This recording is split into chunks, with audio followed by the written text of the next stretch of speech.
Carlton Weekly, aka FBG Duck, born December 6, 1993, died August 4th, 2020. You know what they say, one hand washes the other. Well, that would mean I would have to talk to the other side of a popular and ongoing war, taking many of our young hip-hop talent away in one of the melting pots for urban talent in America, Chicago. Duck was not trying to fight to be the best out of his circle, he was that. For the Gangster disciples, or GDs as we'll refer to them from here on, Duck was like Demarcus Cousins in NBA comparison. Talented enough to be top 5, but got in his own way. He was already the face of the GDs before they were let into the door and has been gone now for almost 3 years due to a senseless war going on in Chicago that will probably never die, especially after an event like this where the GD's biggest rapper was gunned down broad daylight in a wealthy downtown area of Chicago and on camera. Personally, there's only a few rappers' death that affected some part of me, and FBG Duck was one of them. Of Chicago rappers, he was easily top 3 with Chief Keef and King Von for me. When he was ready and focused behind the legend Chief Sosa, Duck was right there in ability. A part of any listener that enjoys Duck's music, or any drill rapper for that matter, enjoys music about violence and the damage of these young black men's lives. His song Slide to me is the best and most disrespectful drill record to ever come out.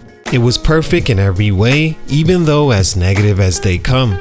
His Exposing Me song with his cousin Ruga, who I enjoy for his bars, clever concepts, and wordplay, to them hijacking a beat used to diss them earlier, to the music video shot in the house but you could feel the energy coming through the screen and speakers, as both spit the best drill verses I've heard from either to this day. The song will go down as a classic in drill books, but was a huge risk in the body of his music that helped cause his death.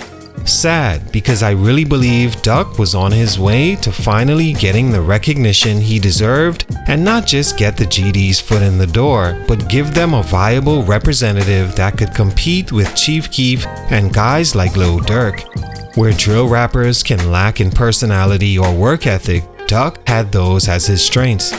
He was right on the cusp of seeing the fruits of his long-time labor, but for these reasons, his growth was stunted. Let's talk about it. It's your boy JC, Stunted Growth Music. Let's get it, man. Take a minute to like, subscribe, and comment on who I should do next. FBG Duck was a drill rapper from the south side of Chicago that was from 63rd and St. Lawrence, the field of the war going on outside his Chicago streets. As he said, growing up wasn't always this bad and this violent. According to him, a lot of the BDs used to hang with he and his guys before one death forced everyone to choose a side, even if you were a female and since as young as 12 years old. He represented a crew called Flyboy Gang, or FBG for short, or Clout Boys, sometimes going by the name Big Clout. They were direct ops to guys like Lil Durk, Lil Reese, and King Von after the death of Duck's friend Tuka, who was killed at a bus stop in Chicago. Through it all, Duck was poised to rise due to his talent and consistency, but things didn't go as planned. Stunt number 1, being blackballed from the industry. Behind his popular mixtape series, Different Personalities, and This Is How I'm Coming, FBG Duck finally got the chance he wanted when he signed a deal with Sony prior to his Big Clout debut album in 2018, worth more than a reported $1.7 million. Because of his talent and hard work, he got the chance he was looking for, but unfortunately, that's where it was halted for the time being.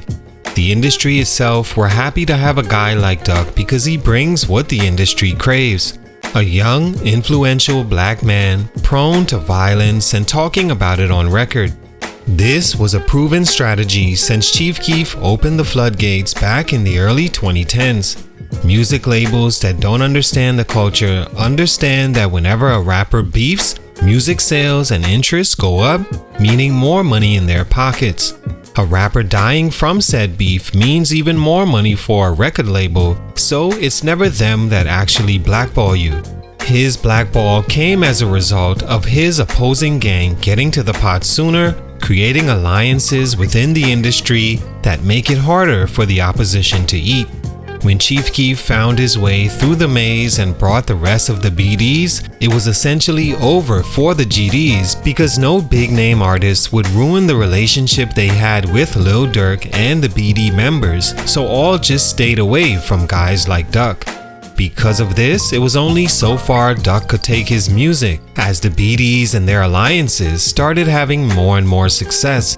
Guys like G Herbo, Polo G, King Von, Cowboy, Rondo, LA Capone, and the list goes on. The GDs at the time couldn't do anything to create a buzz, and no matter what, that buzz may have not went anywhere anyway, with the BDs blocking the door and using their connections to keep the ops outside. Stunt number 2, One Bad Move. Another stunt in Duck's growth was even though the BDs were in position to hog the plate, Duck was talented enough, charismatic enough, and made good enough songs that he still had a chance to work his way around the crowded, heavily guarded way in the door. He had a unique idea for a Chicago drill rapper, and that was to create a song that praised the other side called Chicago Legends. In this song, he spoke about a few big names from both sides that were all Chicago legends in his eyes and had major impact on their culture. Guys like Lil Jojo, Lil Durk's cousin Newski, LA Capone, Fredo Santana, and even Zach TV, a cameraman killed in Chicago that was loved by all hoods and died shockingly before his time. The song was great and showed Duck's growth as a rapper. It didn't fall on deaf ears either. Supposedly, it even made some of the BDs send respect his way, even if it were sideways comments. Duck showed you his potential in that song, which was a higher level thinker than just the streets and able to make music that could stand the test of time. I'm telling you right now, if he made that song and meant it, and possibly made a part 2, talking about even more of the fallen BDs, he would have blew up. Great concept and very effective in calming down the war in Chicago. But then, 7 months later, he releases another song called Dead, where he completely did a 360 and began dissing the fallen BDs, even the ones he spoke highly of in his Chicago Legends song.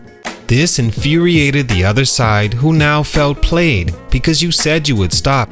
You even made this one-of-a-kind song where you found the perfect blend of showing love but not copying pleas. Dead bitches made him a target and ultimately is what got him killed. Stunt number 3, Never Leaving Chicago.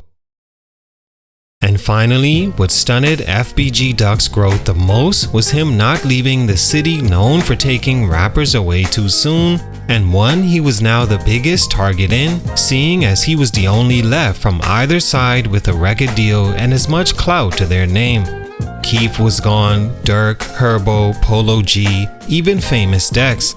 No big name rappers from Chicago were actually still living there, except for Duck, who when asked why was that the case, he defiantly stated that he knew how to move and he wasn't going to run from the city and tuck his tail because of a war.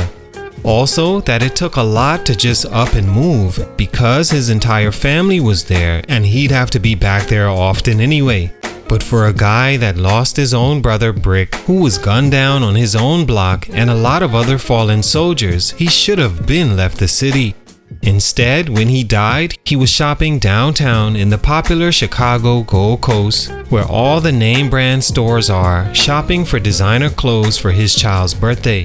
Multiple assailants ran down on Duck and shot him multiple times as he's seen on camera fighting for his life on the ground. He succumbed to his injuries at the hospital, and the men that allegedly did the crime are all now locked up and awaiting trial. Yes, all alleged BDs. This all could have been avoided had he have the sense to notice the target on his back for the bad choices made recently and move to a safer place. All in all, rest in peace to another Chicago legend. He was his own kind, and like King Von, there will never be another FBG Duck. I loved his sound, aggressiveness, charisma, and character on songs and wish he was around to make more. Sadly, for these reasons, his growth was stunted. Salute, much respect, rest in peace to all the fallen legends. It's your boy JC Stunted Growth Music, and I'm out.